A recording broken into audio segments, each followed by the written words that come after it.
In today's video, I'm going to talk through how our quiz feature can support both individual student learning and support teachers within the class. Our quiz feature, which is included in our various subject folders, can be done individually and independently by students, or it may be set as a home learning or a classwork activity. When students have answered all of the various questions, they will get instant feedback with their result of that particular quiz, and they will see the breakdown of all their correct and incorrect questions for that quiz, thus allowing students to prioritise what areas of learning they need to continue working on.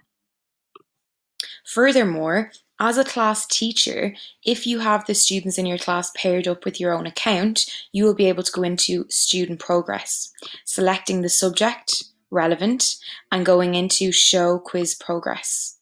Once we select the class that we have assigned this home learning to, we can go in and we can view all of their results within each of the quizzes that they have completed, as well as looking at their average results overall.